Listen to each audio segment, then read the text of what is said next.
Hello प्यारे दोस्तों, आपका सुहाना क्लासेस में स्वागत है। Good morning. तो देखिए, आज मैं आपको कल जो आपकी मैम ने कला का राकेश गोस्वामी सर का सुपर फास्ट डिवीजन का थ्योरी पढ़ाया था, उसका मैं आज प्रश्नोत्तरी करवाऊंगी, पूरा जैन पाल अपभ्रंश तीनों का। तो हम अपने प्रश्न की तरफ बढ़े बच्चों। देखिए, इसमें आपको पहला प्रश्न दिखाई दे रहा होगा।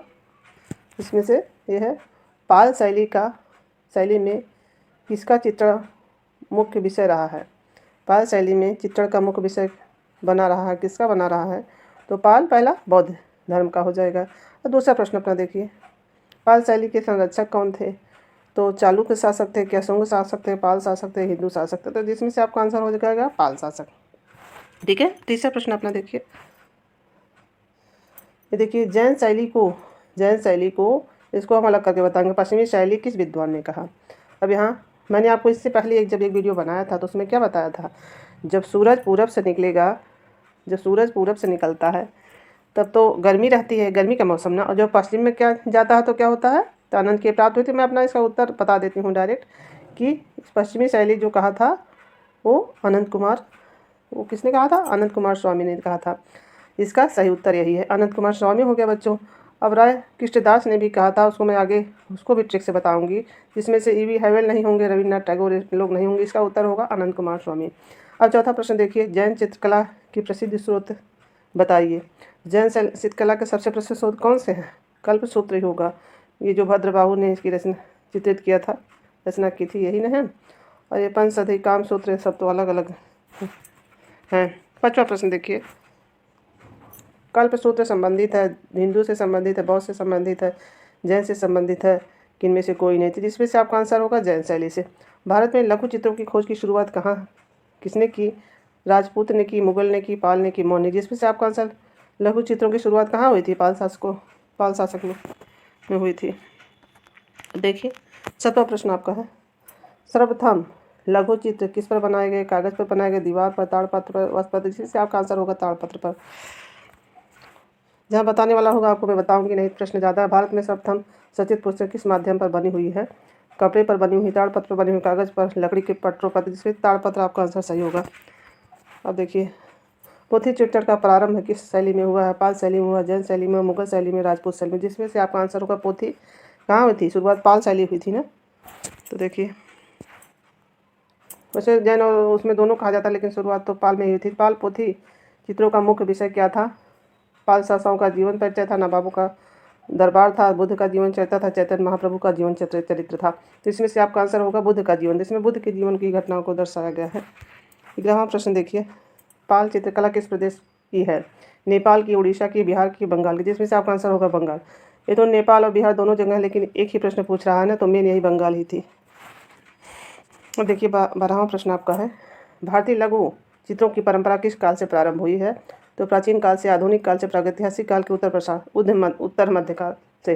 तो हमको वही उत्तर पाषाण काल का पढ़ाते थे ना, तो वही मुंह में वही आ जा रहा है। वो तो उत्तर मध्य प्राकृतिक का था, इसका सही आंसर है।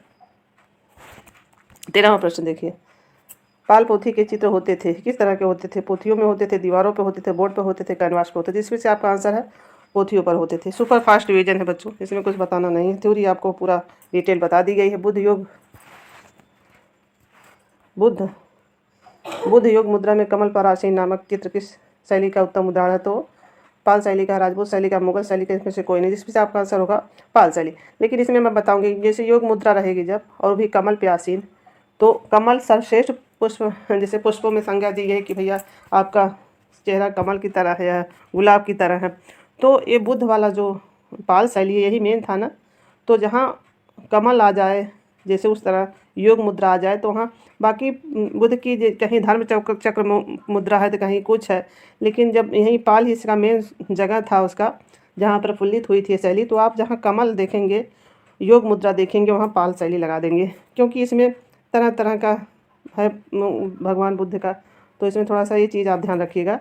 अब देखिए, 15वां प्रश्न, डॉक्टर आनंद कुमार स्वामी ने कलसूत्र की प्रति कहाँ से 1924 ईस्वी में प्राप्त की? तो लाहौर संग्रहालय से प्राप्त की, कलकत्ता संग्रहालय के, बर्नी संग्रहालय? किसमें से कोई नहीं, जिसमें से आपका आंसर होगा बर्नी संग्रहालय से प्राप्त की। 16वां प्रश्न देखिए, जैन लघु चित्रों का मुख्य विषय क्या है? पशु पक्षी है, शासक है, जैन तीर्थंकर और उनकी जीवनी, इनमें से कोई नहीं। तो जिसमें से आपका आंसर होगा तीर्थकों की तथा उनकी जीवनी होगी जैन में। अब देखिए विक्रम महाविद्यालय की स्थापना किसने की थी? धर्मपाल ने की थी, सुतपाल, वेदपाल, जयपाल। जिसमें से आपका आंसर होगा धर्मपाल। जब कोई काम करता है तो बहुत पराक्रमी और पराक्रमी व्यक्ति होता है ना, वो उसका जैसे विक्रम से संज्ञा बैठा लिए तो धर्म का काम करता है ना वो, तो ये धर्मपाल हो जाएगा। बाकी 3 लोग ने 3 काम किया था ना, एक थे देवपाल, उन्होंने मूर्ति कला बनाई थी, और महिपाल ने पुस्तकों का चित्रण ज़्यादा कराया था। अब एक ट्रिक मैं आपको आगे बताऊंगी कि कैसे आप इन सब तीनों लोगों को याद करेंगे, कहाँ इनकी संग्रहित है। आगे मैं एक वीडियो बना के उसमें डालूंगी ताकि आप लोगों को बहुत अच्छे से याद हो जाएगा। विक्रमशिला, हाँ तो हो गया प्रश्न। किस भारतीय चित्रशैली में मनुष्य के चेहरे की 3/4 भाग को चित्रित किया गया है? पाल में, बीकानेर में, गुलेर में, जैन में। तो इसमें आपका आंसर होगा जैन में। ठीक है, 3/4 तो जैन में ही चित्रित किया गया था। अब देखिए 19वां प्रश्न, जैन चित्र कागज पर कब बने? 12वीं सदी में बने, 13वीं शताब्दी में, 14वीं शताब्दी में, 15वीं शताब्दी। जिसमें से आपका आंसर होगा 12वीं शताब्दी। ये आप लोग, अगर मैं यहाँ निशान लगा रही हूँ 12वीं, तो सोच रहे होंगे कहीं 14वीं भी क्या देखते हैं ना आप लोग। ये राकेश गोस्वामी सर की बुक में यही आंसर सही 12वीं। बाकी जो 14वीं शताब्दी है उसमें शायद कागज़ के ज़्यादा चित्रण हुए होंगे, हमारा हमने 14वीं ही पढ़ा था, इसीलिए यहाँ थोड़ा प्रश्न में आप लोग देख के समझ लीजिएगा। आगे 14वीं शताब्दी का ही रहता है कागज़ पे ज़्यादा चित्रण या उसका प्रश्न दूसरा था, मुझे याद नहीं आ रहा। अपभ्रंश चित्रों का क्या विषय था? जैन, श्रृंगार, ब्राह्मण, बौद्ध। जिसमें अपभ्रंश का जैन था। अब देखिए 21वां प्रश्न अपना देखिए, खिलौनों की तरह पशु पक्षियों की अलंकरण किस शैली में हुआ है? पहाड़ी में हुआ, अपभ्रंश में हुआ, मुगल में हुआ, राजपूत में हुआ था। जिसमें से आपका आंसर हो जाएगा अपभ्रंश में हुआ था। अब 22वां प्रश्न देखिए, जैन लघु चित्रों की विशेषता क्या थी? प्रतिकृति चित्रण था, पशु चित्रण था, परली आँख का दिखाना था, बौनी आकृतियाँ थी। जिसमें से आपका आंसर था परली आँख का दिखाना था। अब 23वां प्रश्न देखिए, जैन शैली के चित्रों की प्रधान विषय वस्तु क्या थी? महावीर स्वामी का जीवन चरित्र था, या महात्मा बुद्ध का जीवन चरित्र था, या राम का चरित्र था, ऊपर में से कोई नहीं था। तो इसमें किसका था? महावीर ही थे जैन ना, वही तो उन्हीं का जीवन चरित्र होगा। देखिए 24वां प्रश्न देखिए, परली आँख किस शैली की चित्रों की विशेषता थी? मुगल की थी, अपभ्रंशी, पहाड़ी, राजस्थानी। जिसमें से आपका आंसर होगा अपभ्रंश। अब देखिए ये वाला प्रश्न देखिए 25वां प्रश्न हम देखते हैं, जैन धर्म के अनेक तीर्थंकर किस सचित्र पोथी में चित्रण हुआ है? तो बसंत विलास में हुआ, चित्र द्रुम में हुआ है, कालिकाचार में हुआ। इसमें से कोई नहीं थी। जिसमें से आपका आंसर होगा कालिकाचार में। जब अनेक तीर्थंकर वाक्य की बात आएगी तो कालिकाचार है, लेकिन जहाँ महावीर स्वामी की बात आएगी कि उनका चित्रण कहाँ होगा तो आप क्या लगाएंगे? केवल कल्प सूत्र होंगे। अगर अनेक जी जैन तीर्थंकर हो जाएगा तब कालिकाचार आपका हो जाएगा। ठीक है, ये दोनों बातें आप ध्यान रखिएगा, दोनों अलग अलग हैं। जैन चित्रकला भारत के किस देश में क्षेत्र में पनपी थी? उत्तर में, मध्य में, पूर्व में, पश्चिम में। तो जैन पश्चिमी शैली इनको आनंद कुमार स्वामी ने इनको कहा था। अब देखिए पाल शैली का सचित्र ग्रंथ है, महावीर चरित है, प्रज्ञा पारमिता है, रसी रहस्य, बाल गोपाल स्तुति है। तो जिसमें से पाल का होगा प्रज्ञा पारमिता, जिसके नागार्जुन है ना देखा, तो यही होगा। बाकी ये तीनों जो हैं रति रहस्य, बाल गोपाल स्तुति और महावीर चरित, ये तीनों जैन के हैं, इसको भी याद रखिएगा इनका। अब देखिए 28वां प्रश्न देखिए, पाल शैली में बने चित्र बौद्ध धर्म के किस संप्रदाय से संबंधित थे? हीनयान से संबंधित थे, शाक्यवाद से संबंधित थे, महायान से। इनमें से कोई नहीं। जिसमें से आपका आंसर होगा महायान से संबंधित थे। ठीक है, अब देखिए जैन शैली को अपभ्रंश शैली किस विद्वान ने कहा? आनंद कुमार स्वामी ने कहा, फर्गुसन ने कहा, रायकृष्णदास ने कहा। इसमें से किसी ने नहीं कहा। तो जिसमें से आपका आंसर होगा रायकृष्णदास ने कहा था। अब इसका भी एक बता देते हैं ताकि आपको भूलिएगा। इसको रायकृष्णदास को कृष्ण जी बना लीजिए, हमारे जो भगवान हैं।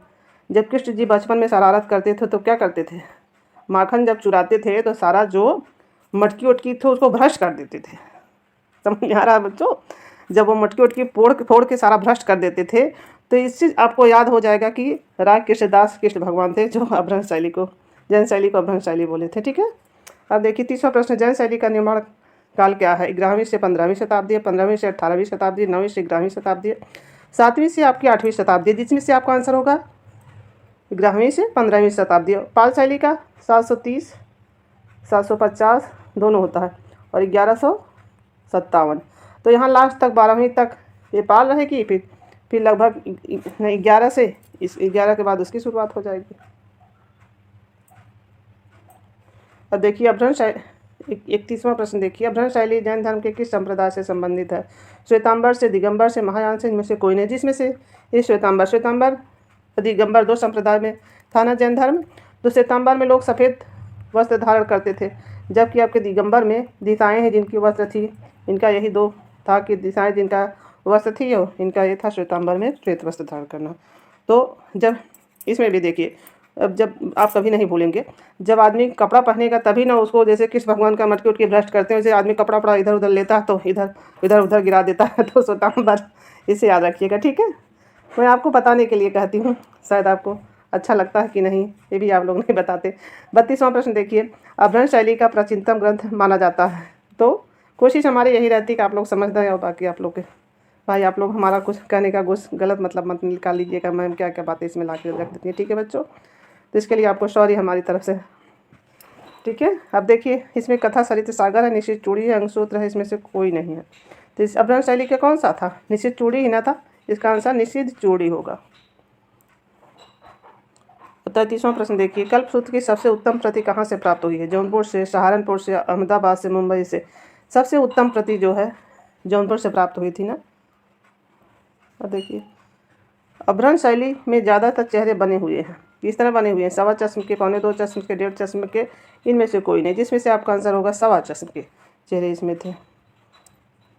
अब देखिए, अपभ्रंश शैली में पृष्ठभूमि रंग का प्रयोग किया गया। किस रंग का प्रयोग किया गया? लाल रंग का, नीला रंग का, आसमानी, इनमें से कोई नहीं। जिसमें से आपका आंसर होगा लाल रंग की पृष्ठभूमि इसमें थी। तो देखिए, थोड़ा जल्दी पढ़ाऊँगी क्योंकि आप लोगों का समय बहुत कीमती रहता है, फालतू में यहाँ कोई ज़्यादा समय नहीं लेती, इसीलिए फास्ट पढ़ती हूँ। जैन धर्म में प्रथम तीर्थंकर व संस्थापक थे। अब ये देखिए, तो ऋषभ देव थे, महात्मा बुद्ध थे, महावीर स्वामी थे या पार्श्वनाथ थे। तो इसका आंसर इसमें है ऋषभ देव हैं, इसके पहले तीर्थंकर। लेकिन संस्थापक तो हमको जहाँ तक है कि पूरी तरह से संस्थापक जो है महावीर स्वामी ने इसकी स्थापना संस्थापक हैं। लेकिन इसमें उत्तर दोनों लोग हैं, जिसमें से तीर्थंकर भी दिया हुआ है और प्लस संस्थापक भी दिया, इसीलिए ऋषभ देव को सही कराया गया है, ठीक है।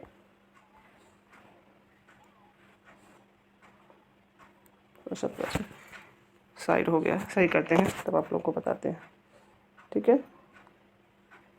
अब 37 प्रश्न देखिए, जैन शैली के चित्रों में पार्श्वनाथ को किस रंग में दिखाया गया? लाल रंग में, नीला रंग में, पीला रंग में, काला रंग में। पार्श्वनाथ को किस रंग में दिखाया गया था? नीला रंग में। अब देखिए, इधर हम एक चीज़ बता देंगे आपको, एक भी हे ऋषभ देव, एक चीज़ बहुत अंदर की बातें बता रहे हैं इनके बारे में। ऋषभ देव तो पहले तीर्थंकर थे, इन्होंने 2 शादियाँ की थी। तो इनकी पत्नी 2 थी, नंदा और सुनंदा, और इनसे 100 पुत्र पैदा हुए थे। 100 पुत्र में से एक पुत्र जो थे उनके भरत चक्रवर्ती थे।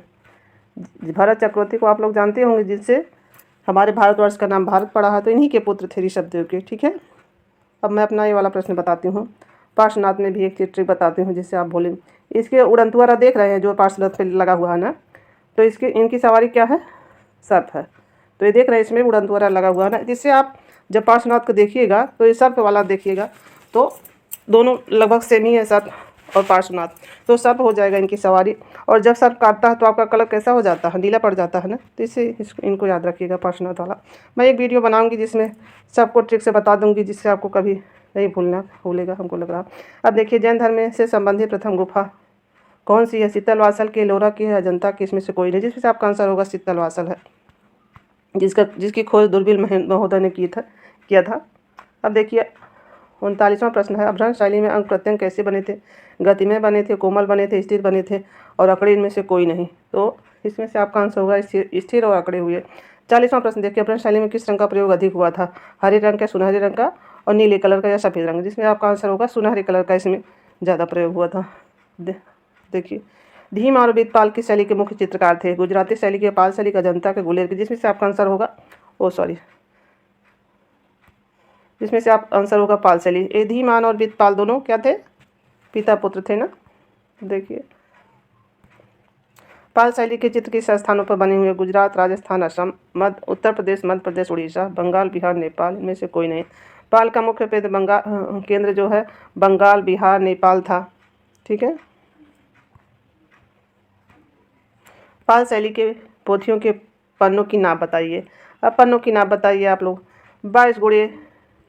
22 सही 1/4 गुणे 2 सही 1/4 था, या 15 सही 1/2 या गुणे 3 सही 1/2 था, या तीसरा है 2 सही 1/4 गुणे 22 गुणे 1/4 था, या 22 सही 1/2 गुणे 5 सही 1/2 था। तो जिसमें से आपका आंसर ये पहला वाला हो जाए।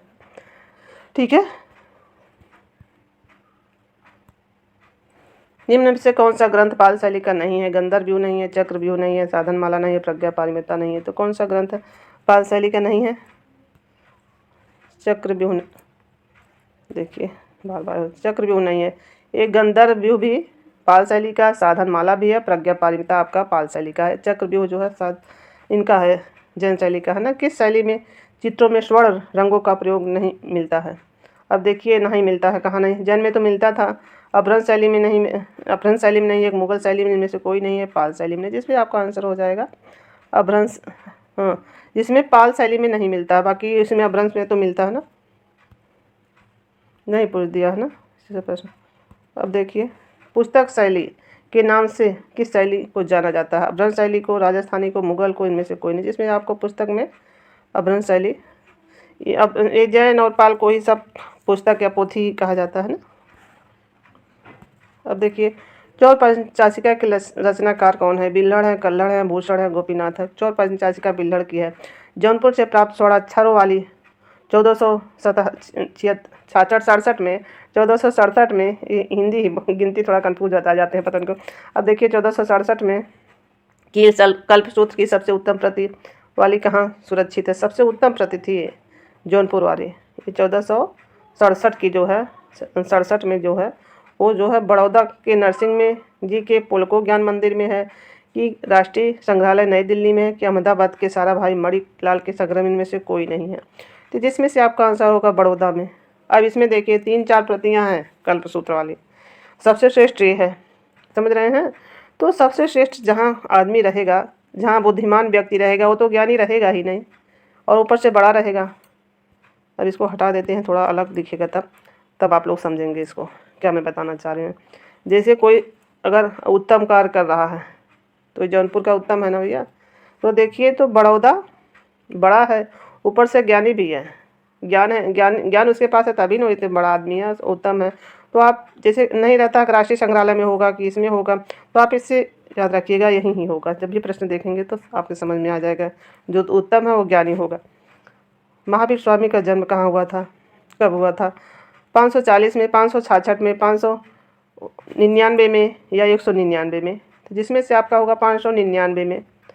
एक कम 100 समझ लीजिए एक कम 100 वही समझ लीजिए, 600 में एक कम, इस तरह याद रखेंगे ना। 600 में एक कम, 600 में एक कम होगा, तब वो पूरे 600 बराबर कर दीजिएगा, फिर उससे इस तरह याद करिएगा, नहीं तो इसमें बहुत कन्फ्यूजन हो जाता है बच्चों। ये 40-40 पे, 66-66 पे दिमाग जब, बस किसी तरह से हमको याद करना है, बस ये ध्यान लगाइए कि 600 में एक कम।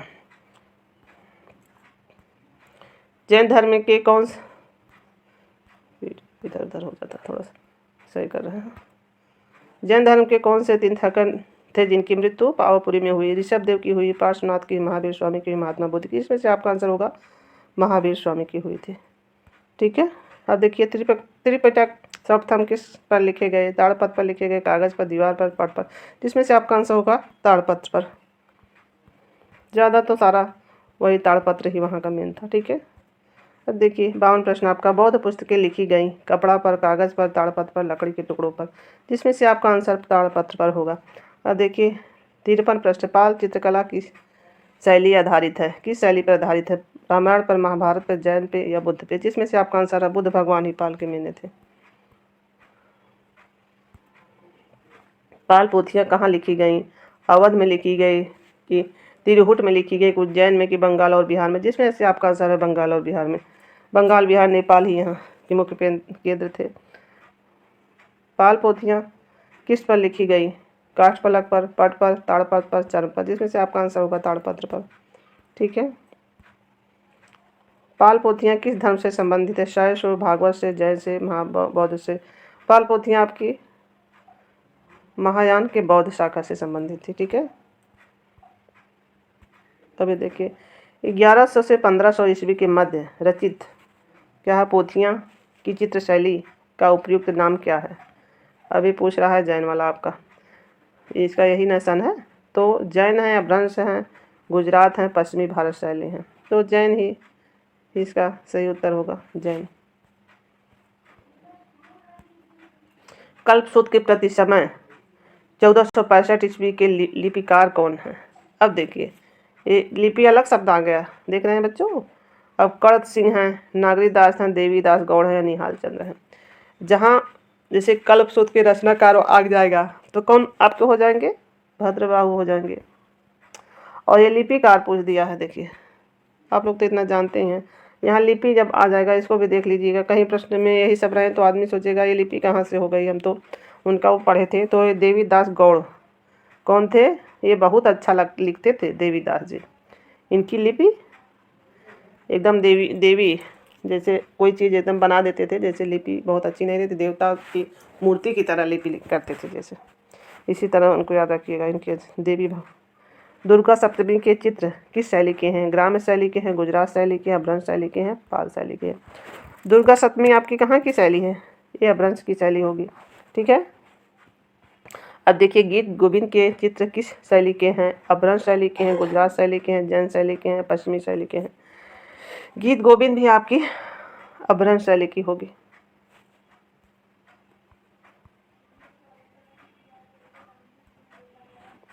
लेपाक्षी मंदिर तथा उनके भित्ति चित्र किसने बनवाए? हरिहर ने बनवाए, बुक्का राय ने बनाए, अच्युतम देव ने बनवाए या इरुगप्पा ने बनवाए? इन लोग का नाम ही अजीब है। हरिहर ने बनवाए भैया, इनका लेपाक्षी मंदिर का चित्र उत्र सब उन्हीं ने करवाया है। देवा पसनो पांडो कल्पसूत्र हस्तलिपि का चित्रण इनमें से किस कला स्वरूप से प्रभावित था? किसके स्वरूप से प्रभावित था? फारसी कला से, भारतीय कला से, अफ्रीकी कला से, यूरोपीय कला? जिसमें से आपका आंसर होगा फारसी कला से प्रभावित था। अब देखिए, थानका का क्या अर्थ है? भित्ति चित्र, मोहरे हैं, सिक्की है, मंदिर का पताका है। तो ये मंदिर का बैनर और पताका इसको कहते हैं। इसका सही आंसर यही है, थानका का। देखिए, पंचरक्षा सूत्र की हस्तलिपि का चित्रण किस परंपरा से संबंधित है? मुगल लघु चित्रण से, पाल लघु चित्रण से, दक्षिणी डेक्कन लघु चित्रण से, जैन लघु चित्रण से। पंचरक्षा सूत्र आपकी पाल से है, ठीक है। जैन लघु चित्रों की विशेषताएं जैसे गालों पर आंखों का उभरा होना और कोड़ी इत्यादि निम्नलिखित में से कहाँ के भित्ति चित्रों को अपनाई गई हैं? बाघ की भित्ति चित्र, एलोरा की भित्ति चित्र, लेपाक्षी की भित्ति चित्र या अजंता की? जिसमें से आपका आंसर होगा एलोरा। एलोरा क्यों इसको सही कराया गया है, ये भी जान के अगर आप याद रखेंगे तो आपको ज़्यादा अच्छे से याद होगा। नहीं तो आपको लगेगा क्यों ऐसा कहा गया कि एलोरा से इसकी जो है व्याख्या इसी तरह की गई भी अपनाई गई है। तो देखिए, बाघ जो है आपकी कौन सी? बाघ जो है बौद्ध से संबंधित है। लेपाक्षी तो मंदिर ही है भैया। अजंता भी आपकी बौद्ध से लेकिन एलोरा में 3 धर्म हैं, जैसे 12 बौद्ध हैं, 17 ब्राह्मण हैं और 5 कौन से हैं? जैन हैं। तो 5 जो जैन वाली है, इसी वजह से इसका उत्तर सही कराया गया हमको लग रहा है, क्योंकि इसी से हमको परफेक्ट उत्तर इसका सही दिख रहा है, क्योंकि बाकी सब तो बौद्ध से नहीं थी, इसीलिए यहाँ जैन सा है। इसी तरीके से आप लोग याद रखिएगा, ठीक है। अब देखिए, प्रज्ञा पारमिता पोथी चित्रण किस धर्म से संबंधित है? बौद्ध धर्म से, जैन धर्म से, वैष्णव धर्म से, उपनिषद से कोई? जिसमें से आपका आंसर होगा प्रज्ञा पारमिता बौद्ध धर्म से, जिसके लेखक नागार्जुन थे, ठीक है। अब देखिए 67 नंबर, निम्नलिखित ग्रंथ में से लघु चित्रण शैली में चित्रित हुए हैं? बसंत विलास में, कथा सरित सागर में, पंचतंत्र में, कल्पसूत्र में या त्रिशलाका पुरुष में, बिहारी चंद्रिका में? तो इसमें का ही आंसर आपको बताना है, ठीक है। तो मैं बताती हूँ आपको। ये बसंत विलास हुआ, कथा सरित सागर हुआ, कल्पसूत्र हुआ, त्रिशलाका पुरुष हुआ। 1 3 4 6 ये आपका जो है लास्ट वाला प्रश्न सही है। बाकी ये जो पंचतंत्र हैं तो कहानियाँ हैं, ये भी एक रचना है किसी लेखक की, नाम नहीं याद आ रहा, हमको नहीं बताते आपको। पश्चिमी भारत की पांडुलिपियों की चित्रकला में कौन सी अद्वितीय विशेषता को देखने को मिलती है? फैली हुई आंखें मिलती है, चटक रंग, सजीवता, या क्या मिलती है? सजावटी विशेषताएं। तो पश्चिमी में कैसी मिलती थी? फैली हुई आंखें। तो ये आपका लास्ट प्रश्न था बच्चों। बताइए, मैंने जो सुपर फास्ट रिवीजन कराया है, थोड़ा तेज़ पढ़ रही थी तो थोड़ा शब्द भी बीच में जब तेज़ पढ़ने से जबान हो जाती है, इसलिए मैं कर रही थी बच्चों। ज़्यादा समय आपका बहुत कीमती है, इसीलिए मैं जितना सोचती हूँ कि आप तो जब मैं पढ़ रही होती हूँ तो आप भी प्रश्नों को हमारे देखते ही होंगे, तो कोई सुनता नहीं है, देखता भी उसको ना, तो जो बातें अगर मेरे मुँह से कभी कुछ अलग निकल जाएँ तो आप समझ सकते हैं बोलने में ज़बान थोड़ा बहुत लड़खड़ा जाती है।